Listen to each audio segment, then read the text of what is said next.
Sir.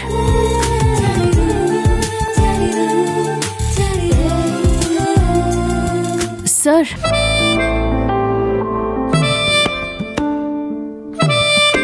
Preetham sir, resume.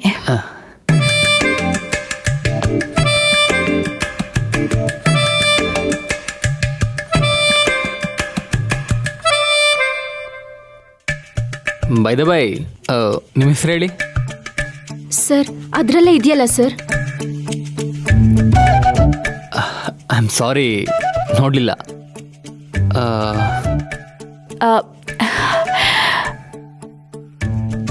Okay, introduce yourself Shweta.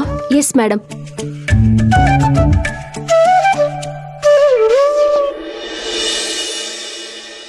ತಂಗಾಳಿಗಿಂದು ಆಘಾತವೊಂದು ನಿನ್ನ ಸೋಕಿದಾಗ ಏಕೋ ಆದಂತಿದೆ.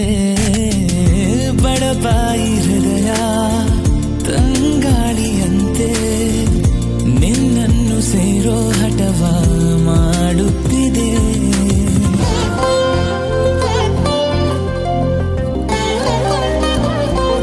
Very nice. ನನ್ನ ಕಡೆಯಿಂದ ಯಾವುದೇ ಪ್ರಶ್ನೆ ಇಲ್ಲ. ಒಂದು ನಿಮಿಷ. ಪ್ರೀತಮ್ ಸರ್, ನಿಮ್ಗೇನಾದರೂ ಪ್ರಶ್ನೆ ಇದ್ರೆ ಕೇಳಿ.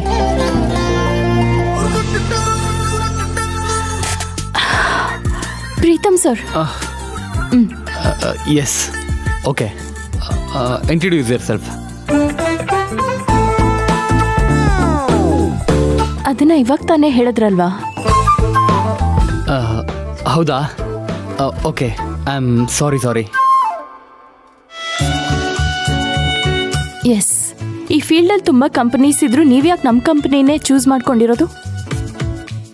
ಈ ಕಂಪ್ನಿಲಿ ಹೊಸಬ್ರಿಗೆ ತುಂಬಾ ಆಪರ್ಚುನಿಟೀಸ್ ಇದೆ.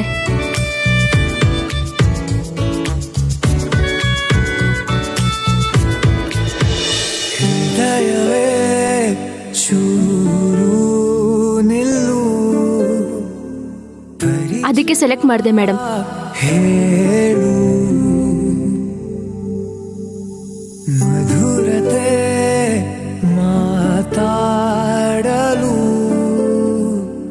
ಆಗುಲಿ ಮೆಲ್ಲಗೆ ಶಾಮೀಲು. ಹೃದಯವೇ. ಸರಿ, ನೀವೇನು ಹೊರಡ್ಬೋದು. ಏನೇ ಇದ್ರೂ ನಾವು ಮೇಲ್ ಮುಖಾಂತರ ಅಪ್ಡೇಟ್ ಮಾಡ್ತೀವಿ. Thank you madam. Thank you sir. Thank you. ಹೇಳು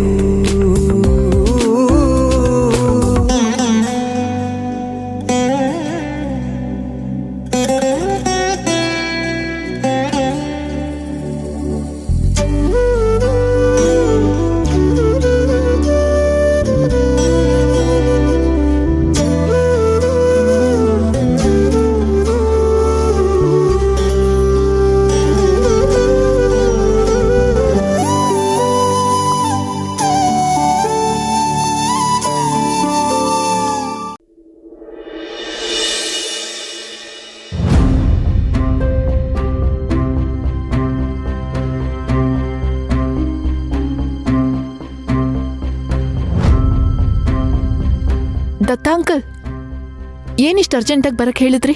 ಅದು ಇಲ್ಲಿ? ಏನಮ್ಮ ಕಾತ್ಯಾಯಿನಿ, ನನ್ನ ಹತ್ರನೇ ವಿಷಯ ಮುಚ್ಚಿಟ್ಬಿಟ್ಟಲ್ಲ. ಇಷ್ಟು ಬೇಗ ಈ ದತ್ತ ಅಂಕಲ್ ದೂರ ಆಗ್ಬಿಟ್ನಾ ನಿಮಗೆ?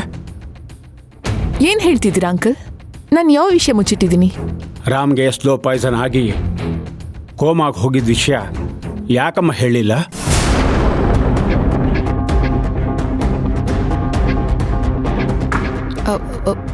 ಅಂಕಲ್, ಅದು ಡಾಕ್ಟರ್ ವಿಷಯ ಹೇಳಿದಾಗ ನನಗೆ ಎಷ್ಟು ಶಾಕ್ ಆಯಿತು ಗೊತ್ತಾ? ಅದು ಹೇಗಮ್ಮ ನೀವೆಲ್ಲ ಇದ್ಕೊಂಡು ಹೀಗೆಲ್ಲ ಆಗೋದಕ್ಕೆ ಹೇಗೆ ಬಿಟ್ರಿ? ಇಲ್ಲ ಅಂಕಲ್, ಆ್ಯಕ್ಚುಲಿ ಅಪ್ಪನ ಕಂಡೀಷನ್ ಅಷ್ಟೊಂದು ಸೀರಿಯಸ್ ಅಂತ ನಮಗೂ ಗೊತ್ತಿರಲಿಲ್ಲ. ಅಟ್ಲೀಸ್ಟ್ ಅದೆಲ್ಲನೂ ಏಜ್ ರಿಲೇಟೆಡ್ ಪ್ರಾಬ್ಲಮ್, ಅದಕ್ಕೆ ಎಲ್ಲನೂ ಮರಿತಾ ಇದ್ದಾರೆ ಅಂತ ಅಂದ್ಕೊಂಡ್ವಿ. ಬೇಬಿ ವೇರಿಯೇಷನಿಂದ ಆಗಿರಬಹುದು ಅಂತ ಅಷ್ಟು ಸೀರಿಯಸ್ ಆಗಿ ತಗೊಂಡಿರಲಿಲ್ಲ. ಆದರೂ ಒಬ್ಬರು ಡಾಕ್ಟರ್ ಅವ್ರನ್ನ ಟ್ರೀಟ್ ಮಾಡ್ತಾಯಿದ್ರು. ಅಪ್ಪ ಆಲ್ ಆಫ್ ಅ ಸಡನ್ ಕೋಮಾಗಿ ಹೋದ್ಮೇಲೆ ನಮಗೂ ಗೊತ್ತಾಗಿತ್ತು ಕಂಡೀಷನ್ ಇಷ್ಟೊಂದು ಕ್ರಿಟಿಕಲ್ ಆಗಿದೆ ಅಂತ. ಇನ್ಫ್ಯಾಕ್ಟ್ ನಾನು ನಿಮ್ಮ ಹತ್ರ ಹೇಳಬೇಕು ಅಂದ್ಕೊಂಡೆ, ಆದರೆ ನೀವು ಊರಲ್ಲಿ ಇರಲಿಲ್ಲ ಅಂಕಲ್. ಈಗ ನನಗೆ ಎಲ್ಲ ಅರ್ಥ ಆಗ್ತಾ ಇದೆ. ನಾನು ಇಷ್ಟು ದಿವಸ ಇರಲಿಲ್ಲ ಅಲ್ವಾ? ನಾನು ಇಲ್ಲಿ ಇರಬಾರ್ದು ಅಂತ ಯಾರೋ ಉಪಾಯ ಮಾಡಿದ್ದಾರೆ. ಇದು ಹೊರಗಡೆಯವರು ಮಾಡಿರೋದು ಅಲ್ಲ, ಮನೆಯವರೇ ಈ ಕೆಲಸ ಮಾಡಿರೋದು. ನೀನು ನನಗೆ ಫೋನ್ ಮಾಡಿ ವಿಷಯ ತಿಳಿಸ್ಬೇಕಾಗಿತ್ತು ಕಾತಿ. ನನಗೆ ನನ್ನ ಮಗ ಎಷ್ಟು ಮುಖ್ಯನೋ, ರಾಮ್ ಕೂಡ ಅಷ್ಟೇ ಮುಖ್ಯ. Uncle, please try to understand. ನೀವಿದ್ದಿದ್ದ ಪರಿಸ್ಥಿತಿಯಲ್ಲಿ ನಿಮಗೆ ಎರಡೂ ಕಡೆ ಹ್ಯಾಂಡಲ್ ಮಾಡಕ್ ಆಗ್ತಾ ಇರಲಿಲ್ಲ. ಆದರೂ ರಾಮ್ಗೆ ಈ ಥರ ತೊಂದರೆ ಆಗತ್ತೆ ಅಂತ ನಾನು ಕನಸಲ್ಲೂ ಎಣಿಸಿರಲಿಲ್ಲ. ಏನೋ ಸಣ್ಣದಾಗಿ ಹೆಲ್ತ್ ಅಪ್ಸೆಟ್ ಆಗಿ ಹಾಸ್ಪಿಟಲದಾಗಿರ್ತಾನೆ ಅಂದ್ಕೊಂಡಿದ್ದೆ. ರಾಮ್ ಕಂಡೀಷನ್ ನೆನೆಸ್ಕೊಂಡ್ರೆ ನನಗೆ ತುಂಬ ತುಂಬ ಆತಂಕ ಆಗ್ತಿದೆಯಮ್ಮ, ಆತಂಕ ಆಗ್ತಿದೆ. ಡೋಂಟ್ ವರಿ ಅಂಕಲ್, ಡ್ಯಾಡಿಗೆ ಏನ್ ಬೇಕೋ ಎಲ್ಲ ಸೇಫ್ಟಿ ಮೆಷರ್ಸ್ ತಗೊಂಡಿದ್ದೀವಿ. ಇನ್ ಮುಂದೆ ಯಾವತ್ತೂ ಈ ಥರ ಆಗೋದಿಲ್ಲ. ಇಲ್ಲ ಕಾತ್ಯಾಯಿನಿ, ನೀನು ತಪ್ಪು ತಿಳ್ಕೊಂಡಿದ್ದೀಯ. ದಿನೇ ದಿನೇ ರಾಮ್ ಕಂಡೀಷನ್ನು ಕೆಡ್ತಾ ಬಂದಿದೆ.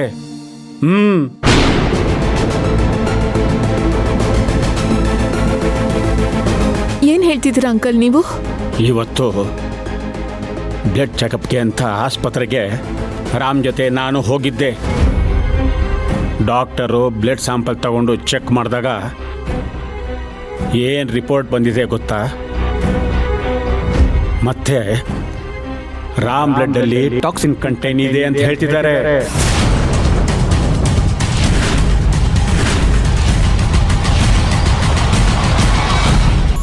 Okay, will update you. Thank you madam, thank you sir.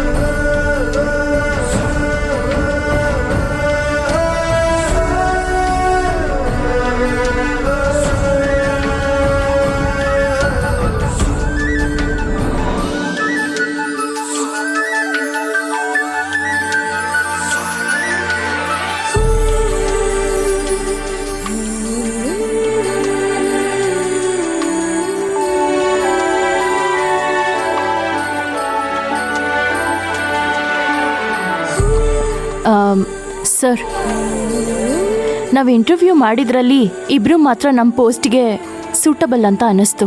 ನಿಮ್ಗೇನು ಅನ್ನಿಸ್ತು? ನೀವು ಸೆಲೆಕ್ಟ್ ಮಾಡಿದ್ದೀರಾ ಅಂದರೆ ಅದು ಕರೆಕ್ಟಾಗೇ ಇರುತ್ತೆ. ಯಾಕಂದರೆ ನೀವು ಏನೇ ಡಿಸಿಷನ್ ತೊಗೋಬೇಕು ಅಂದರೂ ತುಂಬ ಥಿಂಕ್ ಮಾಡಿ ತಗೊಳ್ತೀರಾ. ನಿಮಗೆ ಯಾರು ಏನು ಹೇಳೋ ಅವಶ್ಯಕತೆ ಇಲ್ಲ. ಕಂಪನಿ ವರ್ಕ್ ಅಂದಮೇಲೆ ನಾವು ಸರಿಯಾದ ಡಿಸಿಷನ್ಸೇ ತಗೋಬೇಕಲ್ವಾ? Yes, you are right. ನೀವು ಪ್ರೊಫೆಷ್ನಲಿ ಪರ್ಸ್ನಲಿ ಬೆಸ್ಟ್ ಚಾಯ್ಸ್ ಮಾಡ್ತೀರಾ. You are a very good decision maker. ಇನ್ನೂ ನನಗೆ ಕರೆಕ್ಟಾಗಿ ಸೆಲೆಕ್ಟ್ ಮಾಡೋಕ್ಕೆ ಬರಲ್ಲ. ಎಲ್ಲದೂ ರಾಂಗಾಗಿ ಜಡ್ಜ್ ಮಾಡಿ ತಪ್ಪು ಮಾಡಿಬಿಡ್ತೀನಿ.